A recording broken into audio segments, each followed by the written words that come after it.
Hey crafty friend, it's Justine. I hope you're doing so well. Today I'm going to make a beautiful card with this really fun new stitching die. This is the stitching die of the month for October.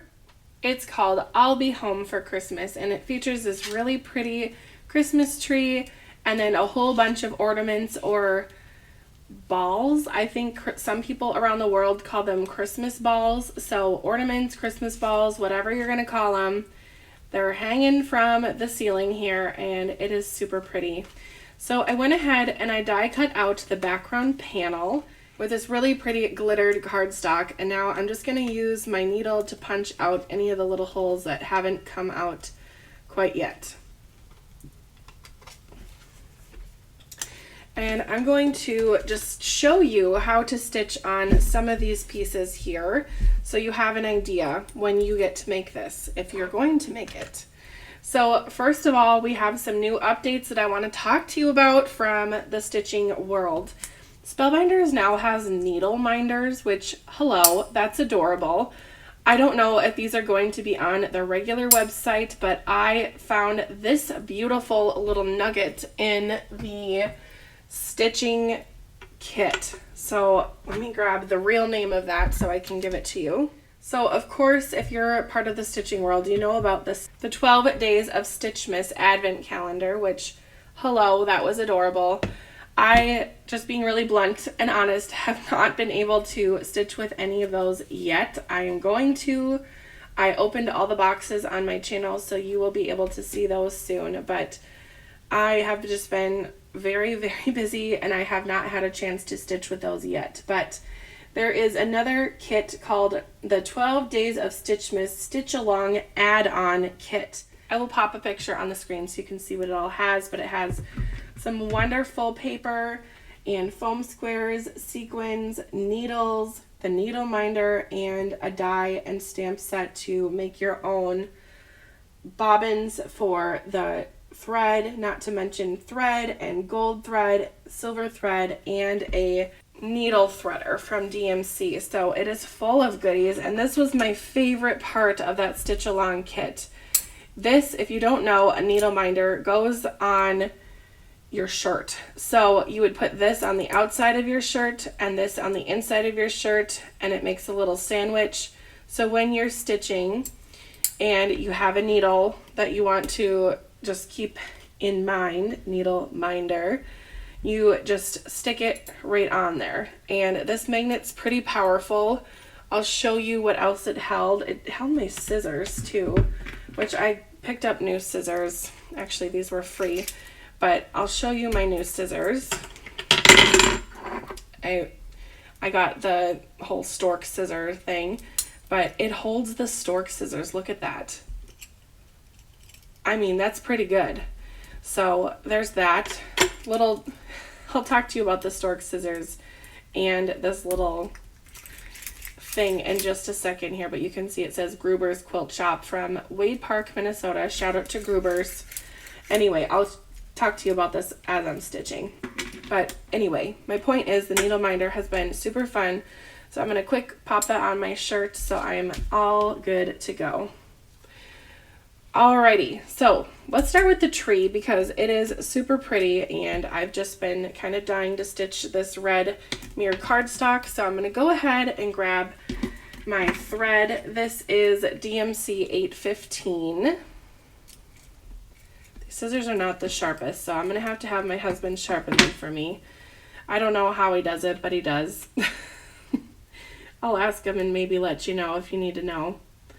But the thread comes 6-stranded, so I'm going to split it into 3 and 3 on each side and just give it a little bit of a split up here, because if you use all 6 threads, it is a little bit thick, a little too thick, and I just kind of split it up and I do this untwisting motion with this hand, and then I kind of pinch it, grab it here again, and we're spinning and twirling, and all of a sudden we have 2 pieces. So one over there for later and one to use for now. And if you see here, I have my little thread catcher. My mom made that for me. She's super good with sewing. She's a great seamstress, and she made that for me, which you probably saw on another video, but there you have it. I don't know how many she'll make, but she's going to make them for a craft sale that we've got going on in October. All right, now that my needle is threaded, we're going to start the tree. And because this is a bigger one, I'm just going to use some tape to start off my stitching. It's kind of like a little cheat, but you don't have to really worry about it bothering me. I don't care. If you want to use tape, you go for it. If you want to hide your tail, you go for it. But to me, this is super easy. Just stick a little piece of tape on there, and now I get to stitch. Of course, stick it to the back if you're going to use tape. Alrighty, so we have our needle threaded. It's all ready to go, and now we get to start stitching. So I'm going to basically go on the bottom to the big top circles. Now there are 5 sections on the bottom of the tree, and that really just helps know what group down here goes into the top hole. So I'll start on the edge on the outside like this and go through that top hole, and then again up through the bottom there and down through that top one, up through the bottom one, and down through the top one. So that first section's all done. Then I'll move to the next one. So I'll start on the bottom again and through that top one. I'm just going section by section, little by little.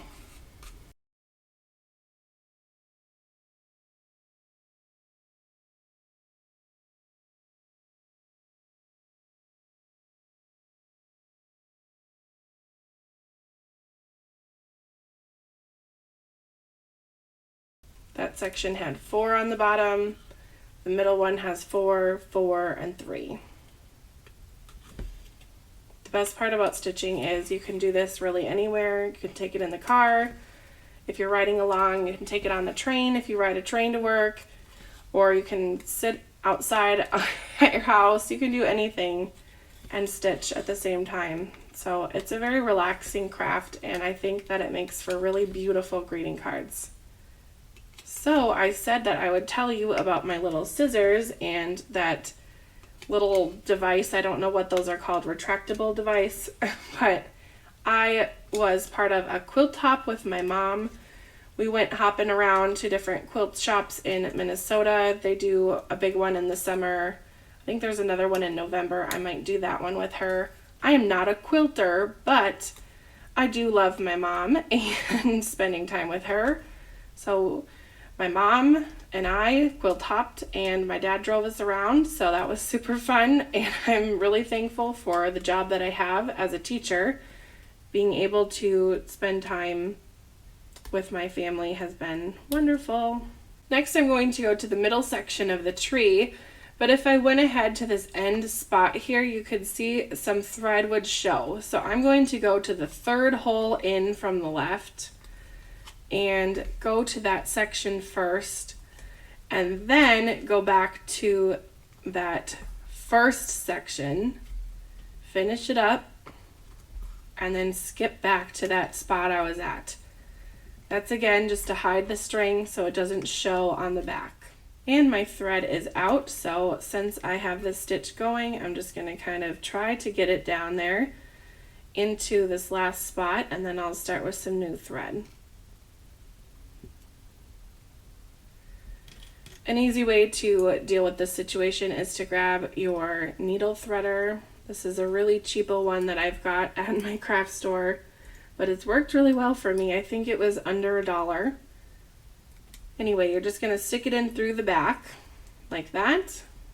Stick the thread in.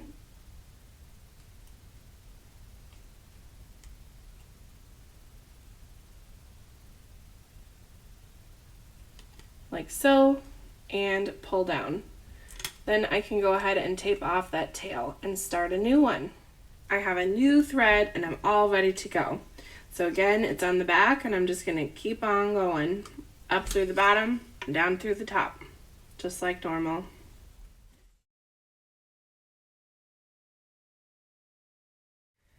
I'm almost now to the top, so I'll show you how I finish off the projects that I usually do when I stitch.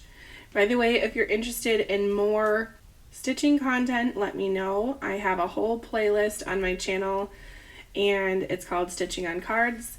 And I do have a whole playlist that's just about the stitched clubs. So I have quite a bit there. So if you're interested, make sure to check that out. Oh, look at that. Just a little preview for you. Okay, now let's get into the ornaments that are the other stitching parts. So you're basically making a little pinwheel to get these ornaments, going up through the outside and down through the center. I'll show you quickly on one and then we will move on to assembly. I already have my white thread all ready to go. I'm going to put my tail in my thread catcher. I've heard mixed things about thread like this. Some people will say that they put it out for birds and whatever to make nests, but other people say that that's really bad for the animals. So if you know anything about that, let me know. Right now I'm just hoarding them in my thread catcher until I know the right thing to do. All right, I have my tail, and anytime I'm doing a small piece like this, I do like to have a big tail because I'm probably going to make a knot at the end and not have it be a tucked tail. So again, going up through the outside and down through the center.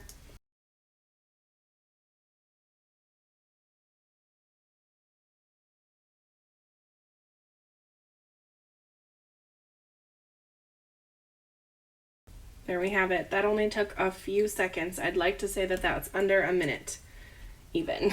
Okay, I'm just gonna tie a double standard double knot and we'll trim the tail and we'll get to the assembly. Do you see my cute little needle holder over there? How pretty is this? I love it. I got it for free, or I guess it came with some self-threading needles, and I'll show you how those work briefly. I know we're just getting really sidetracked here, but I'm just gonna show you anyway. Okay, self-threading needles. Basically, I don't know if the camera's gonna pick up the detail of it all, but a regular, if it doesn't, I'll just pop a picture on the screen. But a regular needle has the regular eye of a needle. The self-threading needles basically have an opening where the thread gets caught in and it just pops in, and then you can see it there. Good. Okay. Right there, you can see. This is the self-threading one. It has that hole there, and the regular needle just has a regular eye. I'll show you what the self-threading one. It is a very easy self-thread, just saying. You hold your thread like this, you have that needle there, wiggle it, and ta-da, it's in there. I will say, yes, that is super easy to thread, but it is also very easily caught. And I've been doing some stitching, and you can see right there, it just split. So now we have one of my threads on the outside, and if you're stitching away and you don't notice, and all of a sudden you have a tangled mess, and you have two threads on your needle and one making a disaster. So I don't know. Jury's still out on how I feel about these. Right now, I'm just using the regular needles for now. Alrighty, so to focus on the rest of the card. Oh, did I mention I have another card to show you at the end? Because I do. I have one more, and I made the tree on that one green. So stay tuned. I'm gonna put this glitter paper on with some liquid glue. I usually would use a tape runner, but there is all sorts of punch and pierce little designs on the back of this, and some that are die cut out, so I'm just going to use liquid glue. I just picked up another pack of this cardstock. This is my favorite cardstock for card bases.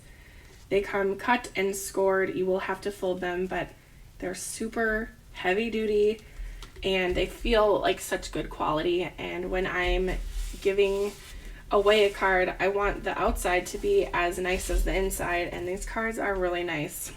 I'm not affiliated with the company at all, but they're from Amazon. So if you're interested, let me know in the comments and I will send you a link, but otherwise I'm just not going to worry about it, but they're really nice. All right, we have our tree that's gonna go right about here. So I'm just gonna pop some glue on the back of that. That looks right. And then my sentiment, look how pretty this is.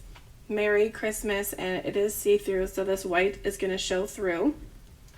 For putting on this sentiment, I'm going to use my reverse tweezers, focus on the edges, and add some glue. All I have left to do is add on my ornaments. So I'm going to put a little bit of liquid glue on each little circle first, and then I will just place my ornaments right onto the card base. After that, I will add on the tops of the ornaments, but it's kind of like a little puzzle piece situation here. You just stick them where they belong. Some of them I used gold mirror cardstock just as a nod to the sentiment down here to also be sparkly and shiny. The next step is to add the tops of the ornaments, so I'll just put a little bit of liquid glue on the top and stick them on. There we have it, all finished. The only thing I want to add to this is some red ornaments on the tree. So I'm going to grab some gems and pop them on. These are Spellbinders gems from, I think, the Christmas card kit that they put out this summer. And I'm just going to stick them right on there. We're going to use all the little ones. There we have it, all finished up. Now take a look at my second card that I made, which is really number 1. It has the gold mirror cardstock background and a green stitched tree. There's the light catching it. I'll have some pretty pictures at the end for you to take a look at, and I hope that you've enjoyed stitching with me today. Make sure to hit the like button and subscribe for more videos from me in your future. We'll see you next time. Bye!